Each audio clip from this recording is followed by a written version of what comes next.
He walked into court to end a marriage, but froze the moment he saw what she was holding, a baby, with eyes just like his. Julian Cross had walked through boardrooms, storms, and scandals without flinching, but that morning he almost forgot how to breathe. Across the courtroom stood Amara Ellis, the woman he once promised forever to, her skin glowing against the dull light of the marble walls. No diamonds, no silk, just a plain blue dress and a strength born from pain.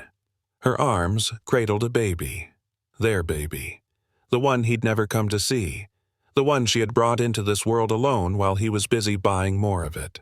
For a heartbeat, he saw it all. The nights she must have cried herself to sleep, the hospital room she faced alone, the silence of a phone that never rang. And now she stood there, steady but trembling, a storm behind her calm eyes. Power, money, success, none of it could shield him from that look. Sometimes, the richest man in the room is the one most in debt to love. If you've ever lost something real chasing what shines, stay. This story speaks your truth. Julian Cross was the kind of man magazines loved to worship, the man who never loses. His face was on billboards, his name engraved on glass towers that reached the clouds. People said his success was unshakable, that he had everything a man could want: wealth, charm, control. But sitting in that courtroom, surrounded by whispers and polished marble, he felt none of it. The cameras outside waited to capture another victory, another story of Julian conquering the world. Yet, all he could think about was the one battle he had already lost, the woman standing a few feet away, holding his child. He remembered the night he signed his first $1 million deal. Reporters had called him unstoppable. Funny, he thought, how no one noticed when he stopped feeling anything at all. Behind every title and trophy, he had built walls so high that even love couldn't climb over them. And now, those walls were cracking in silence. Amara Ellis used to fill smoky rooms with her voice. Back then, her jazz could hush a crowd in seconds. People called her the girl with the golden tone. But fame faded when she chose the wrong man to love. She had walked away from stages and spotlights to build a life with Julian. What she got instead was absence. Long nights, unanswered calls, a heart learning how to live without hope. When he left, the world moved on. Her name vanished from music blogs, her posters taken down. Only her voice remained, humming to herself in small apartments, to a baby who looked too much like the man she once trusted. Now, standing in that courtroom, Amara wasn't the singer they remembered. She was a mother, quiet, unshaken, with eyes that carried every note of her old songs. The world forgot her, but she never forgot how it felt to be left behind. The click of Julian's shoes echoed through the hall as the flashes of cameras exploded behind him. Reporters called his name, but he didn't answer. Each step sounded heavier, slower, as if the floor itself was asking him why he came. He had walked these halls before, when money felt like power, when attention felt like purpose. Today, it all sounded hollow. The air smelled of paper and dust, the kind that settles over endings. He straightened his tie, forcing his expression back into the mask people expected. But the silence between each step felt louder than applause ever had. Outside, the world still saw a billionaire walking tall. Inside, he felt like a shadow of himself, a man haunting his own success. Mr. Price, his lawyer, flipped through documents with the calm of a man used to endings. Assets, settlements, custody, he said, as if love could be divided like property. Julian nodded, pretending to listen. The judge spoke, the pens scratched, but all he heard was the quiet thud of his heart. Freedom. That was what he told himself this day would bring. No more fights, no more guilt, no more her. Yet, watching Amara across the room, holding the child he'd never held, freedom suddenly felt like a punishment. He looked down at his hands, steady in every deal, every contract, now trembling. The sound of the courtroom faded, replaced by the sound of her lullaby from years ago, the one that used to make him believe love could last. Maybe freedom wasn't winning. Maybe it was learning what you lost too late. He could almost hear her lullaby again, but it was only memory, echoing through the quiet before she walked in. The courtroom door opened with a soft creak. Light poured in from the hallway, tracing the outline of a woman who once meant everything to him. Amara Ellis walked in slowly, her back straight, her chin lifted, but her hands trembled just enough to betray the weight she carried. Whispers rippled through the room. Even the judge paused. Julian turned slightly, pretending not to care, but every part of him was pulled toward her like gravity itself. Amara wore no jewelry, no makeup, only a simple blue dress and quiet dignity. The light behind her framed both her and the child she held. A faint gasp spread across the courtroom, a sound that reached Julian like a blow to the chest. She didn't look at him. She didn't need to. Her silence said more than anger ever could. And in that silence he felt the walls inside him begin to crumble. For the first time, Julian wasn't sure if he had walked into a courtroom or into the reckoning he had spent years trying to avoid. Julian finally turned to face her fully. The air in the room thickened, heavy as glass. Then he saw them. The eyes. Gray, soft, and painfully familiar. Noah's gaze met his, curious, unafraid. In that instant, Julian's world shrank to the size of a child's heartbeat. Those eyes, his own reflection, stripped of pride and greed, stared back like truth itself. He had looked into mirrors his whole life and seen a man who ruled empires. Now, he saw the man he failed to be. A father, a husband, a human being. His throat tightened. Every deal, every dollar, every late-night flight to nowhere suddenly meant nothing. He couldn't even remember the last time he'd felt something this real. The child shifted in Amara's arms. A small hand reached for the air as if searching for something. Julian almost moved. Almost, but fear held him still. For the first time he understood what true powerlessness felt like. Judge Harmon adjusted his glasses, his tone even. "Mr. Cross, were you aware of this child's presence today?" The words landed like stones. Julian blinked, unsure if he'd heard right. The entire courtroom waited. Cameras stopped clicking. Even Amara's breathing seemed to quiet. "Were you aware?" the judge repeated. Julian opened his mouth, but no sound came out. He had known of the baby's existence. On paper. He'd signed checks, sent flowers, arranged donations, thinking money could fill the space where a father should be. But he had never seen his son's face, never held him, never heard him breathe. And now, confronted by that tiny, undeniable proof of life, he felt guilt rise like fire under his skin. He started, then stopped. His voice broke in half. The judge's gaze softened, but the silence that followed was louder than judgment. For the first time, Julian realized he couldn't buy his way out of this. His mind drifted back to the night Amara told him she was pregnant. The memory cut through him like glass. She had stood by the window, hands clasped over her stomach, whispering, "We're having a baby, Julian." He remembered his reply. Not joy, not love, just silence. He had turned away, thinking of meetings, investors, his public image. Amara had cried softly, her voice trembling as she said, "You're already somewhere else." He could still see the tears on her cheeks, the way she tried to smile through them.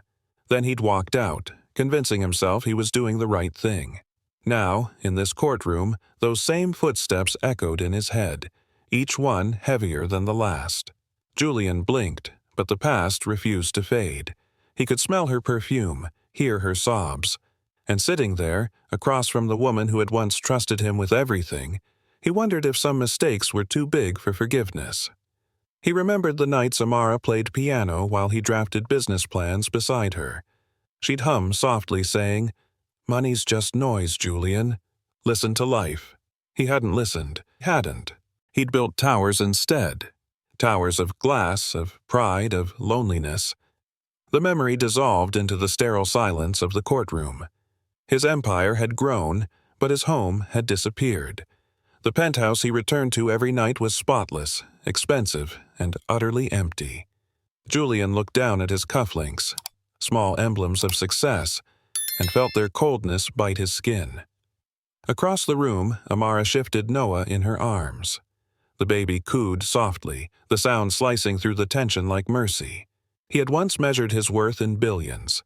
Now it was measured in seconds lost, moments he could never buy back. The thought struck him like lightning. Ambition had made him powerful, but it had also made him alone. Mr. Price leaned closer, voice low enough for only Julian to hear. "Don't get emotional," he whispered, eyes fixed on the papers between them. Julian almost laughed. "That's all I have left," he said quietly. The lawyer blinked, unsure if he'd heard right, but Julian didn't look at him. His gaze stayed locked on Amara and the child she held. He had traded too many things for power: sleep, peace, love, all to keep a title that now felt meaningless.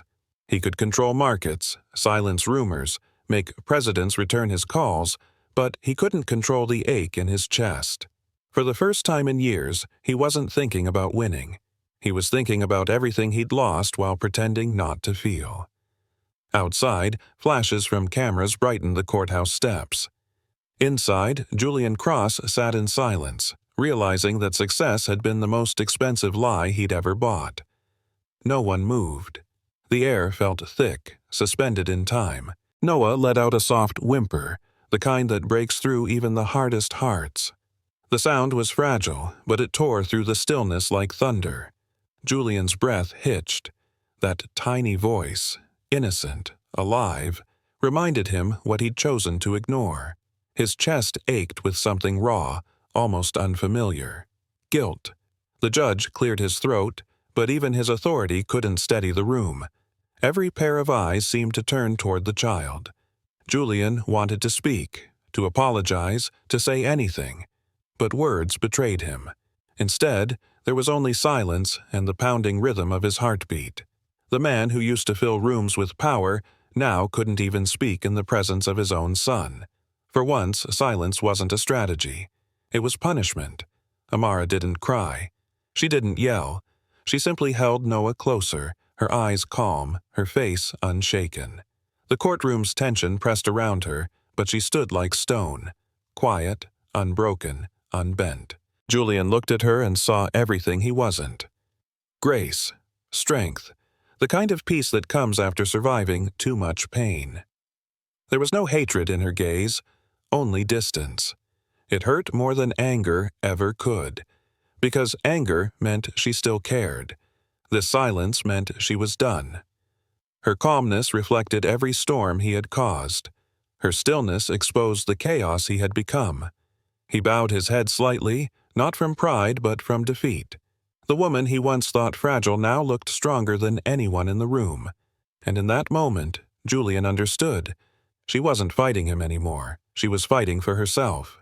Julian's eyes drifted back to the baby. Noah shifted in Amara's arms, a small sound escaping his lips. He realized he didn't know the boy's laugh or how his hair smelled after a bath. He didn't know which songs calmed him, which toys he liked. He didn't even know if Noah had ever been sick. He knew every number in his company's accounts, every deal he'd ever signed, every law he'd bent to build his empire. But he didn't know his own child. The truth hit hard, not as shame, but as grief. He had missed the first cry, the first smile, the first word. All gone, traded for headlines and meetings that meant nothing now. He had spent years proving he could be everything. Now he saw the one thing he had failed to be: a father. The lawyer slid the divorce papers across the polished table. A black pen rested on top, gleaming under the courtroom lights. Julian stared at it. So simple, so final. One signature, and it would all be over. Her name gone from his life, their story reduced to ink. His hand hovered above the pen, fingers trembling. It looked harmless, but to him it was a weapon. One stroke could sever what little remained of his humanity. He could almost hear the scratch of the pen before it touched the paper, the echo of an ending he wasn't sure he could live with. Across the room, Amara's lullaby hummed softly to Noah. The melody drifted toward him, wrapping around his guilt like a thread. Julian closed his eyes. The pen waited, but his heart refused to move. For a second, he thought it was in his head. But then, Amara truly began to hum, the same melody that once filled their nights. As the silence thickened, Amara began to hum. It was the same melody she once sang on rainy nights, the tune that used to fill their apartment with warmth. Her voice was softer now, older, heavy with memories, but still beautiful. Noah stirred in her arms, small fingers gripping her dress. The sound wrapped around the courtroom, slow and tender, cutting through the marble walls like a prayer. Julian froze. That song had been their language, back when love was easy and time was kind. Hearing it now felt like standing at his own funeral. Every note carried what they once were, and what they'd never be again. He tried to hold it in, but a tear slipped down his face, then another. The man who'd conquered cities now cried quietly, hiding behind his hands. Amara didn't look at him. She just kept singing, not for him, but for the child who had no blame in any of this. And in that moment, her song became both a lullaby and a farewell. The music pulled him back to where it all began. Dim lights, smoke curling through a small jazz bar in downtown Atlanta. Amara on stage, eyes closed, lost in her song. Her voice was a river, smooth, warm, endless. Julian had been at the front table, captivated. Every note she sang felt like a secret meant only for him. When she finished, he had walked up to her, nervous for the first time in his life. "Promise me you'll never forget this song," she'd said, laughing softly, placing her hand over his. He'd promised, without hesitation, without knowing how easily promises break. The memory blurred at the edges now, like an old film left in the sun. He could still smell the whiskey, hear her laughter, feel the certainty that love could fix anything. And now, sitting across from her years later, he realized how wrong he'd been. The lullaby stopped. Silence filled the space it left behind, thick and cruel. Julian's mind replayed her voice, not the words, just the ache in them. "You promised me forever." The echo struck like a heartbeat, refusing to fade. He stared down at the papers again. The pen gleamed under the light, daring him to end what once felt eternal. His hand twitched. His breath caught. The room was still, but inside him everything screamed. He remembered every moment he'd chosen work over her, ambition over family, pride over love. He had thought forever meant never losing, but maybe it only meant never forgetting the one you hurt the most. Across the room, Amara adjusted Noah's blanket, her movements slow and careful. She didn't speak. She didn't have to. Julian felt the silence between them way more than any words could. Amara looked up finally, her eyes steady. "Let's finish this," she said. No anger, no bitterness, just exhaustion. The kind that comes after fighting too long for something already gone. Julian felt her words sink deep. They weren't meant to hurt. They were simply the truth. She was done waiting, done hoping. The sound of papers shuffling, the scratch of a pen, everything around him blurred. All he could see was her face, calm in a way that frightened him more than rage ever could. He wanted to say something, to ask for one more chance, but his throat closed up. It was strange, he thought, how endings never sound dramatic. Sometimes they're just quiet people too tired to keep trying. Her voice lingered in the air long after she stopped speaking. Julian sat frozen, his hand hovering over the papers. The room felt smaller now, air thinner. "I can't do this," he whispered. The words slipped out before he could stop them.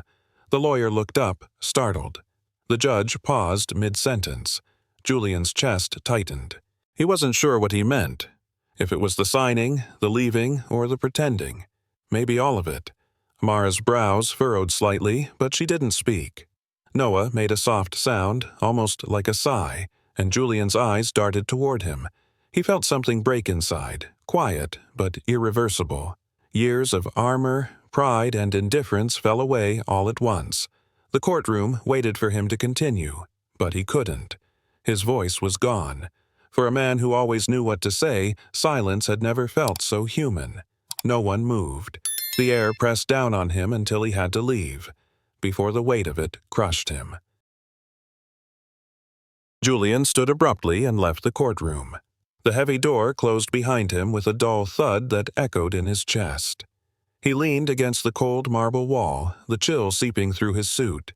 For a moment, he just breathed. Shallow, uneven breaths, like a man surfacing from deep water. The hallway was empty, only his reflection staring back from the polished glass. A perfect suit, flawless tie, but hollow eyes. He barely recognized the man looking back. That man was built for success, not for love. Built for control, not for mercy. He'd spent years perfecting the mask, and now it hung broken at his feet. His thoughts spilled out in whispers only he could hear. What have I done? What did I think this would fix? The questions circled like ghosts. Outside the courtroom, he felt smaller than ever. Not the billionaire, not the headline, just a man standing in the wreckage of his choices. And for the first time, he understood what guilt really was. Not punishment, but memory that never fades. As he stood there, fragments of his empire flashed through his mind. The glass towers in Midtown, the champagne toasts, the boardrooms filled with applause. He saw himself shaking hands, smiling for cameras, surrounded by people who said his name like it was gold. But behind every scene was silence. Empty hotel rooms, missed birthdays, messages he never answered. It played like a reel of his own undoing. Wealth stacked on loneliness, power masking fear. Every success was a wall built higher between him and what mattered. He remembered Amara's words once. You keep building, Julian, but you never build anything that lasts. Back then, he'd laughed. Now, it sounded like prophecy. The images faded, leaving only a deep, aching stillness. His empire had been real, but it had never been alive. For the first time, he wished for something smaller, something human. Through the narrow window of the courtroom door, Julian saw them. Amara sat quietly, rocking Noah in her arms. The baby was awake now, giggling softly, his small hand waving at nothing in particular. Julian's breath caught. Noah turned his head, and for a brief second their eyes met through the glass. There was no fear in that look, no anger, just curiosity. And something else, something that felt like forgiveness. Julian's chest tightened. That tiny gaze saw him not as a failure, not as a stranger, but simply as someone who could still try. The noise of the courthouse faded around him. It was just the two of them, separated by glass and years of silence. Julian pressed a trembling hand against the window. Noah laughed, a small, bright sound that broke something open inside him. Maybe love wasn't gone. Maybe it was waiting for him to stop running. Julian closed his eyes, a single tear escaping before he could stop it. The truth burned through him, sharp and clean. He had spent his whole life building walls out of money and calling them safety. But they were prisons, and the only way out was love. The kind he had run from, the kind that scared him because it asked for everything. He whispered to himself, voice shaking, "Money built my world, but love will save me." The words didn't sound dramatic. They sounded like confession, like truth finally spoken after years of silence. He drew a deep breath, steady for the first time that day.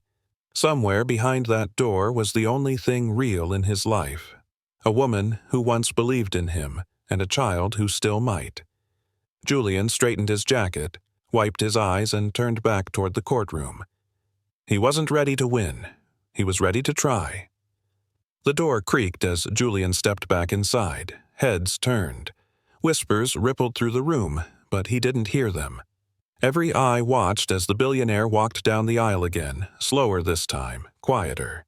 But it wasn't the same man returning. Something had shifted.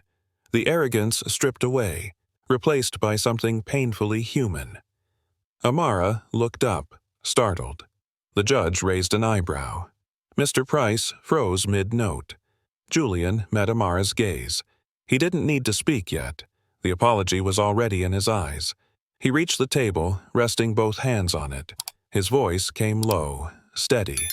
"Your Honor, before we proceed, I need to say something." The courtroom waited. In that moment, he wasn't Julian Cross, billionaire of Atlanta. He was just a man trying to find his way home. He looked down at the divorce papers, the weight of choice pressing against his chest. His fingers brushed the pen, then froze.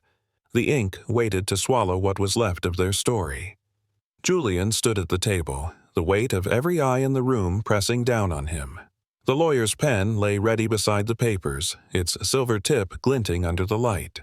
All it needed was a name. One signature, one final stroke, and his marriage would be gone forever. His fingers brushed the pen, then froze. He looked at the ink waiting to swallow what was left of their story. For a heartbeat, the room held its breath. Then, softly but clearly, he said, "I can't sign these papers." The sound wasn't loud, but it silenced everything. The judge stopped mid-motion. Amara blinked, startled. The lawyers exchanged confused glances. Julian's voice was steady now. "Not like this. Not before I make things right." The words hung in the air like truth set free. The billionaire who once commanded rooms now stood stripped of pride, trembling but unafraid. No one spoke. The silence that followed wasn't judgment. It was disbelief.